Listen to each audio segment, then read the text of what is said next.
What's going on, Amiibo boys and girls? It's time for another episode of Custom Corner. Today we're going to talk about art supplies. Every custom needs art supplies, so I'm going to give you the best tips and tricks on what I use to make my custom Amiibos. Now, Ash went into it a little bit in her last video, so I'm just going to go ahead and expand on some of those art supplies in my video. So, there are two types of paints primarily that I think a lot of customizers use, and they're the paints that I've been using for probably almost 10 years now. And they are Folk Art and Apple Barrel. In the last video, Ash mentioned that she uses Apple Barrel paint, and it is a pretty decent paint for the price. It's about 50 cents each at Walmart, and they do work really well for how cheap they are. They come in a large variety of colors, so any color you're going to need for mostly any Amiibo you have, Apple Barrel is going to have a color. The reason I switched from Apple Barrel and I no longer use it as my primary paint is because Folk Art is a little bit better of a paint. These are about $1 each at Walmart. They're a little bit more if you go to a craft store like Joann's or Michael's or maybe even Hobby Lobby.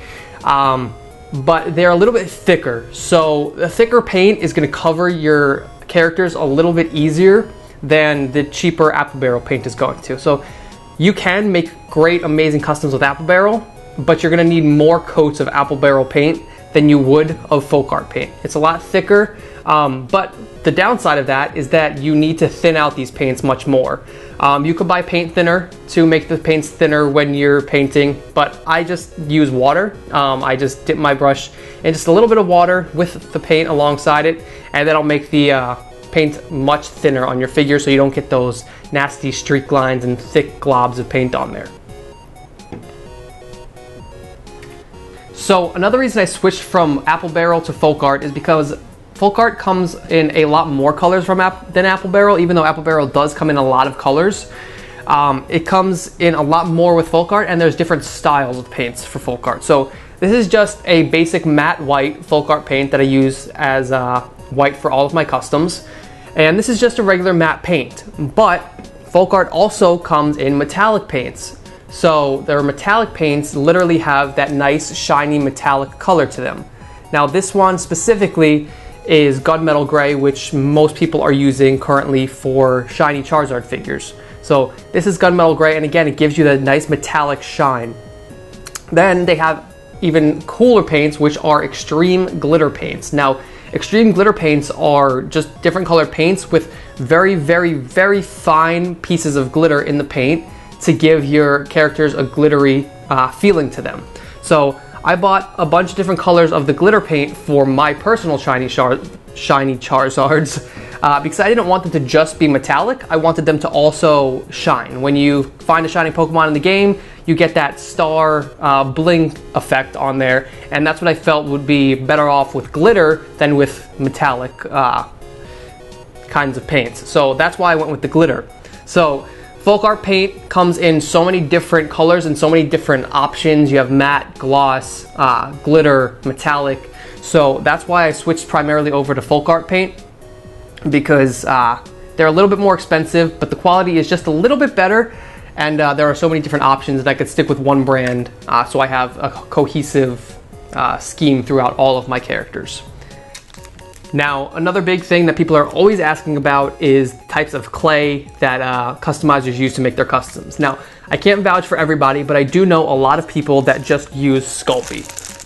Sculpey is one of the most popular sculpting clays for toy creators and toy sculptors and custom creators, because it is relatively cheap and it works really, really well. It's a very strong clay. The only downside to it is that it is bake. You have to bake this clay. It says 275 for 15 minutes. Personally, I do it at 250 for about 10 minutes because I don't want my figures to be in the oven for that long. So I do just sculpt this directly onto the figure, pop them in the oven for 10 minutes at 250, and that will harden the clay enough to make it strong and make it paintable and make it not just break or bend when you touch the clay on the figure. So that's the only downside to the Sculpey, is that you do have to bake it. If you're a younger customizer, or you're just kind of skeptical to put baking to bake clay or anything like that in your home oven, it's a little bit gross. So if that's you, then you want to go for something like the air dry clay. Now, air dry clay is pretty much my go-to clay since I was, I don't know, like 15 or 16 when I started making custom action figures of my own. It was the first option because one, I didn't want to make my mom mad by putting, again, clay in her nicely cleaned oven. And two, it was just a little bit more of a hassle to warm the oven up, stick the figure in the oven, hope it doesn't melt, and then first start painting your figure. So I always went with air dry clay just because it was a simpler option. So air dry clay, the biggest downside is that it is not as strong as a bakeable polymer clay. That's it for this week's edition of Amiibo Custom Corner. Thanks for tuning in and watching. But before we go, we have one last announcement to make. If you have yet to send in your Splatoon character for Inkling Custom Corner, go ahead and send us that now, because at the end of this next 2 weeks, the contest is over and we're going to pick the winners. So go ahead and send us your Splatoon character using the hashtag Inkling Custom Corner on both Instagram and Twitter, and you might win your very own Inkling Custom Amiibo. Thanks for watching, and we'll see you soon.